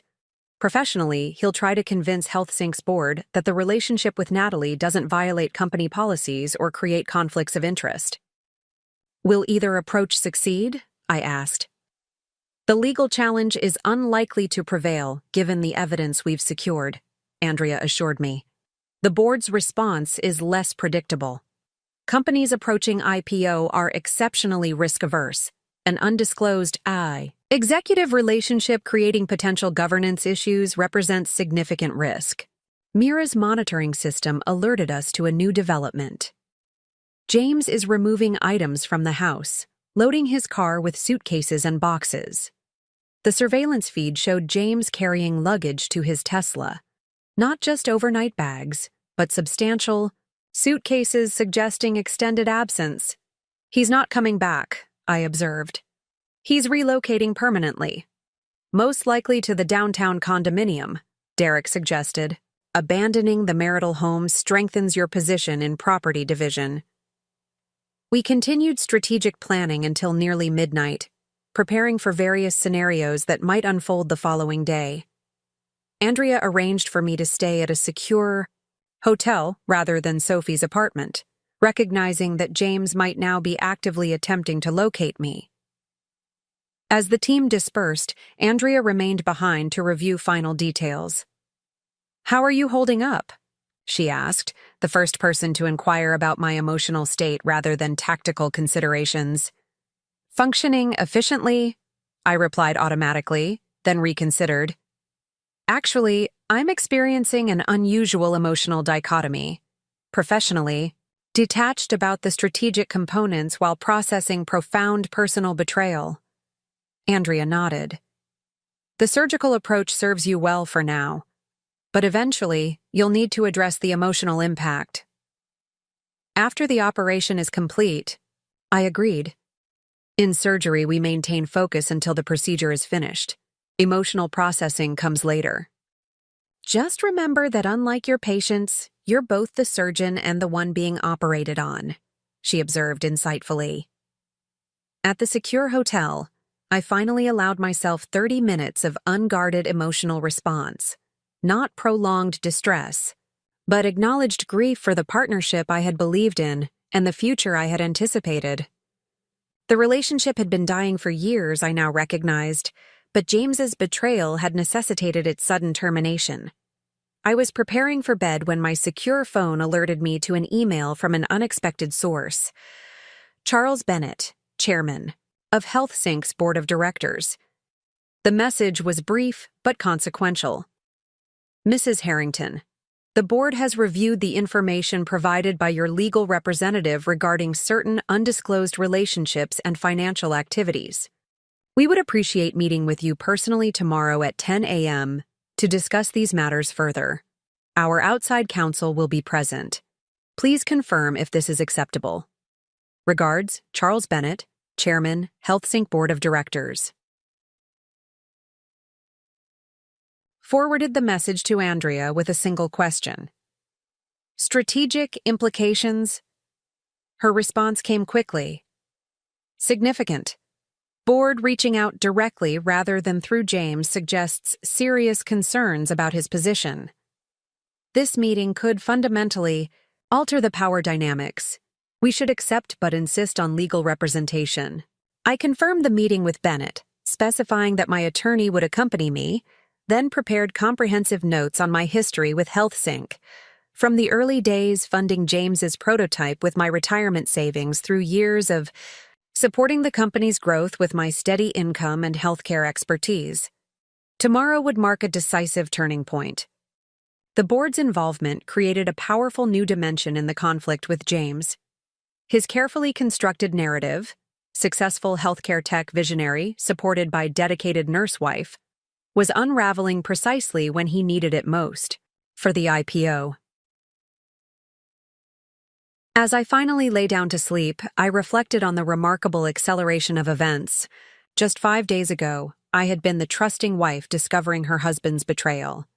Now I was the strategic adversary who had secured millions in assets, documented fraudulent activities, exposed a damaging affair, and potentially jeopardized his corporate position. James had removed my name from our house using a forged document, believing I would be too trusting or intimidated to challenge him. He had fundamentally misjudged both my capabilities and my resolve. Tomorrow, he will begin to understand the full consequences of that miscalculation. 1 year later, I stood in the surgical observation gallery watching Dr. Liu complete a complex bypass procedure using the innovative cardiac stabilization technique our hospital had pioneered. As chief of surgical nursing, I now divided my time between administrative leadership, teaching, and selected complex cases. The promotion had come 6 months earlier, recognition of both my clinical expertise and the cardiac care initiative I'd championed with funds from my divorce settlement. My reflection appeared faintly in the observation window, composure intact, focus unwavering, but with subtle changes evident to those who knew me well. The past year had transformed me, not by breaking me as James might have expected, but by revealing strengths I hadn't fully recognized in myself. After the procedure, Concluded, I met with the surgical residents for debriefing, then returned to my office to review departmental budgets. A text from Sophie interrupted my work. Roof deck at 7, celebrating 1 year of freedom. I smiled at her characteristic directness. Sophie had been my steadfast ally throughout the divorce process, offering unwavering support without judgment. She'd even testified during the proceedings about James's frequent absences and my consistent dedication to our marriage. "We'll bring the good champagne," I replied. Before leaving the hospital, I checked my secure email one final time. A message from Andrea confirmed our scheduled meeting tomorrow to finalize the last financial transfer from HealthSync's recent acquisition. The final chapter in what had become one of the most consequential divorce cases in the state's recent history. As I drove to Sophie's apartment, I reflected on the cascade of events that had unfolded after my confrontation with James and the pivotal meeting with HealthSync's board of directors. That morning had begun with meticulous preparation. Andrea and I had arrived at HealthSync's headquarters precisely at 9:45 a.m., 15 minutes before the scheduled meeting. The company occupied 3 floors of a gleaming downtown high-rise, space leased with capital that included my retirement, savings from years earlier, though that fact had conveniently disappeared from James's company narrative. The receptionist had escorted us to the executive conference room where Charles Bennett, board chairman, waited with 3 other board members, and their outside counsel, conspicuously absent, James and Natalie. "Mrs. Harrington, thank you for coming," Bennett had begun formally. "The board takes the information you've provided extremely seriously. We've asked Mr. Harrington and Ms. Reynolds to remain off-premises during this meeting to ensure open discussion." Andrea had opened her portfolio, revealing documents organized with surgical precision. "Before we begin, I should clarify that my client's priority is securing her rightful financial interests, not pursuing punitive measures against HealthSync as an entity." Bennett's relief had been visible but measured. "Appreciated, but we still need to understand exactly what happened here." For the next hour, I had methodically presented evidence of James's systematic financial deception, the fraudulent property transfer, and finally, the undisclosed relationship with Natalie that violated multiple company policies. I'd explained my history with the company, from funding the original prototype through years of supporting its growth with my stable income and healthcare expertise. To be clear, I'd concluded, I invested in HealthSync from the beginning, financially, professionally, and personally. James's attempt to exclude me from the company's success represents both personal betrayal and financial fraud. The board members had exchanged glances, their concern evident. Their outside counsel, a seasoned corporate attorney named Eleanor Walsh, had asked pointed questions about timeline, documentation, and potential exposure. After a brief private consultation, Bennett had made their position clear. The board has fiduciary responsibility to protect the company and its upcoming IPO. Mr. Harrington's actions, both the undisclosed relationship with another executive and the questionable financial maneuvers, create significant risk factors that must be addressed. "What specifically do you propose?" Andrea had asked. "Immediate administrative leave for both Mr. Harrington and Ms. Reynolds pending full investigation," Bennett had replied. "Additionally, we'd like to discuss equitable resolution of Mrs. Harrington's financial interest in the company, resolution that appropriately acknowledges her early contributions and prevents potentially damaging litigation during our IPO process." By meeting's end, the framework for settlement had emerged. I would receive 8% of James's equity stake in the company, valued at approximately $3.8 million pre-IPO, plus reinstatement of my name on the house deed and restoration of all joint accounts. In exchange, I would sign non-disclosure agreements regarding company operations and support an orderly leadership transition during the IPO process. James, of course, had not accepted these developments gracefully. Upon learning of the board's decision, he had attempted to enter the building, resulting in an embarrassing confrontation with security in the lobby. witnessed by several potential investors there for IPO discussions. The subsequent weeks had seen increasingly desperate countermoves from James. His attorney had filed emergency motions challenging the asset freeze and property deed restoration, all of which were systematically denied based on the evidence of fraudulent transfers. When legal avenues failed, James had attempted public pressure, contacting mutual acquaintances to present himself as the victim of an unreasonable vendetta. These efforts had collapsed when the forensic accounting report was finalized. Documenting approximately $3.2 million in marital assets, he had systematically transferred to entities under his sole control, funds that included portions of my inheritance, retirement savings, and joint investment returns. The judge's ruling had been unequivocal. The court finds clear evidence of deliberate financial deception and fraudulent use of power of attorney. Mr. Harrington's actions demonstrate premeditated intent to deprive his spouse of rightful marital assets. The final settlement had exceeded even Andrea's optimistic projections. Full restoration of my ownership interest in our home, recovery of all misappropriated marital assets plus interest, the 8% equity stake in Health Sync, and substantial compensation. For legal costs, the professional consequences for James had been equally significant. Health Sync's board, prioritizing the IPO timeline, had negotiated his resignation as CEO while allowing him to retain a reduced equity stake and ceremonial founder title with no operational authority. Natalie had resigned shortly thereafter, reportedly relocating to a competitor in another state. The IPO had proceeded 3 months later than originally scheduled, successful but at a considerably lower valuation than projected, $860 million rather than the anticipated $1.2 billion. My 8% of James's original equity, while diluted by the offering, had converted to approximately $5.4 million in liquid assets after lockup periods expired. More satisfying than the financial resolution had been the moment the property deed was officially restored, confirming my rightful ownership of the home my inheritance had helped purchase. I had promptly listed it for sale, unwilling to remain in a space tainted by betrayal. The real estate market's strength had yielded $1.2 million after mortgage satisfaction, funds I'd partially used to purchase a smaller but architecturally stunning mid-century modern home overlooking the city park.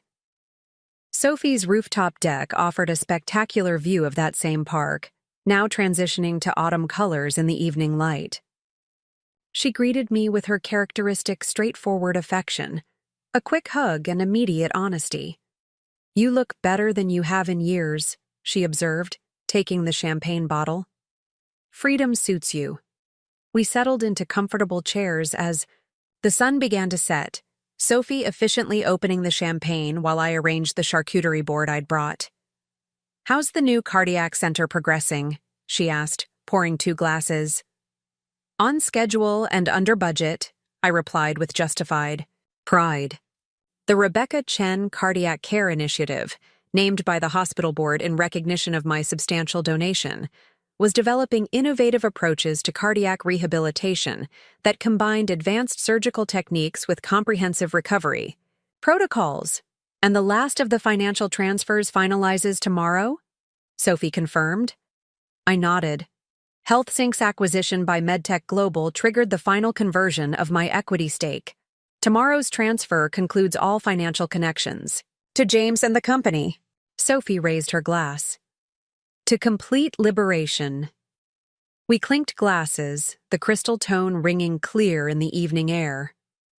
"Have you heard anything about where he ended up?" Sophie asked after a moment. "Andrea mentioned he's working with a startup in Seattle," I replied without particular interest. "Some kind of healthcare messaging platform. Minor position, not founder or CEO." "Quite a fall," Sophie observed.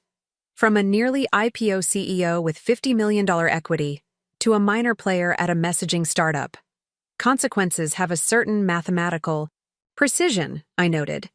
"You can only leverage deception so far before reality reasserts itself." As darkness settled over the city, Conversation shifted to future plans. Sophie was considering a specialized trauma nursing position that would advance her career.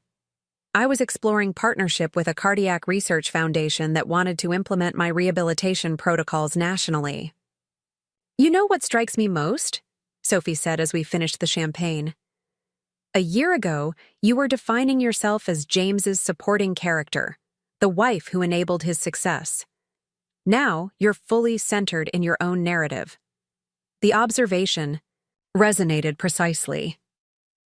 For 14 years, I had constructed my identity partly around supporting James's entrepreneurial journey, believing we were building something meaningful together. His betrayal had painfully but effectively severed that dependent connection, forcing me to recognize my own capabilities outside the context of our marriage.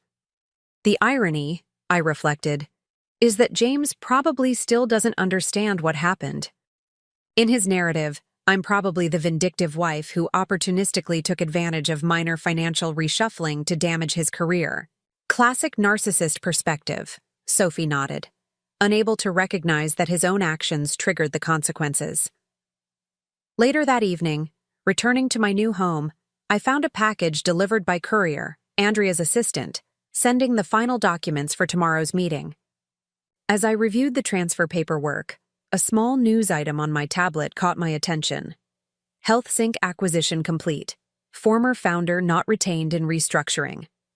The article noted clinically that James Harrington, original founder now, holding ceremonial position, would not be continuing with MedTech Global following the acquisition.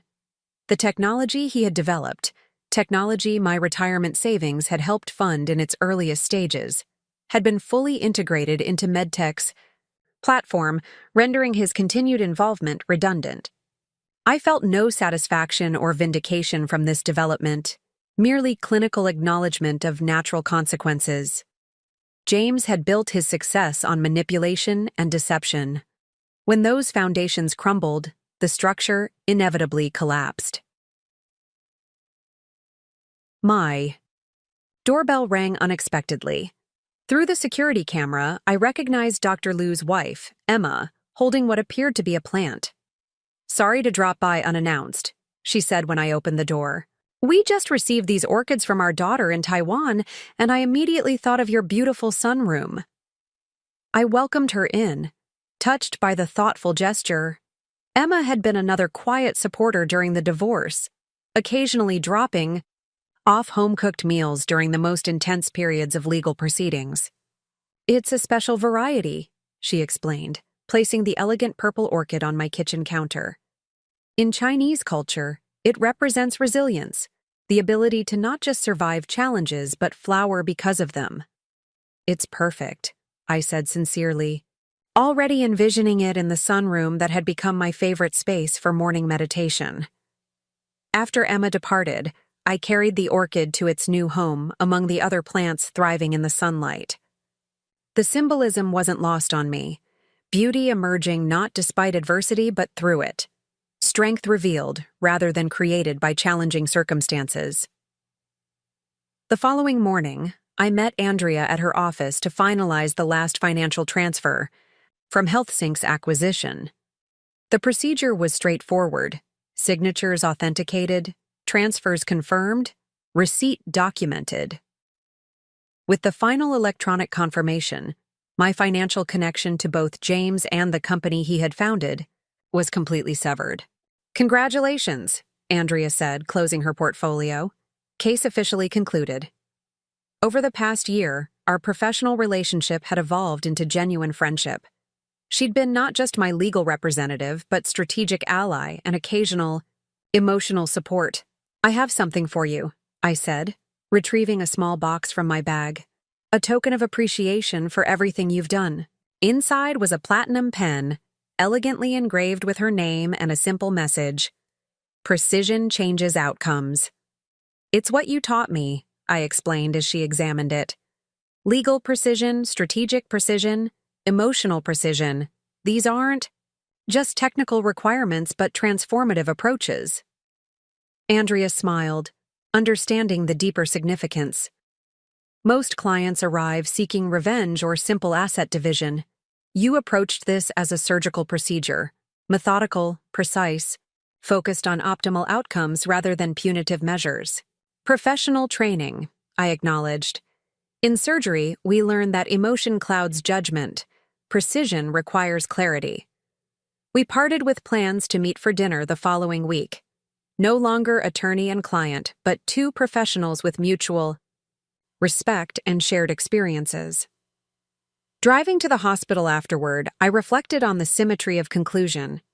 Exactly 1 year after discovering James's betrayal, I had completed the necessary surgical excision of his presence from my life: financial, legal, residential, and emotional.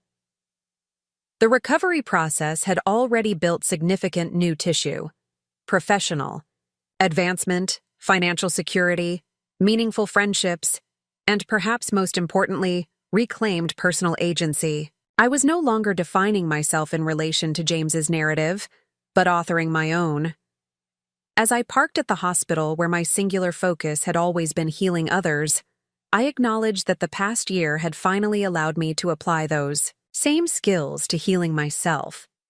The procedure had been complex and demanding, requiring specialized expertise and disciplined approach, but the outcome was unmistakably successful.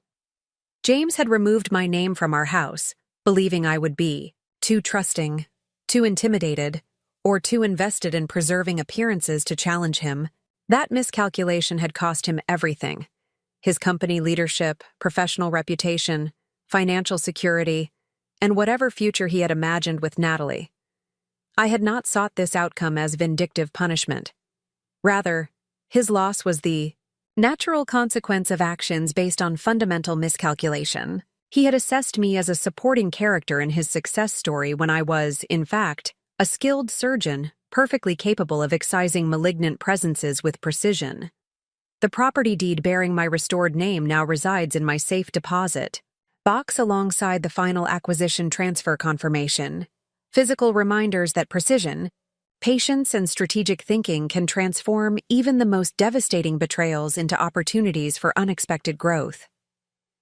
As I entered the hospital to begin another day of healing others, I carried the quiet certainty that comes from having successfully healed oneself, not just surviving betrayal, but emerging more whole, more capable, and more authentically centered than before the wound was inflicted. James had secretly removed my name from our house, but in doing so, he had inadvertently revealed my name was the only one that truly mattered in the story of my life. Looking for more? We've got 2 amazing stories ready for you right on screen. If this one touched you, these are absolutely worth your time. Click to watch them now, and hey, subscribe and hit that bell to never miss our latest uploads.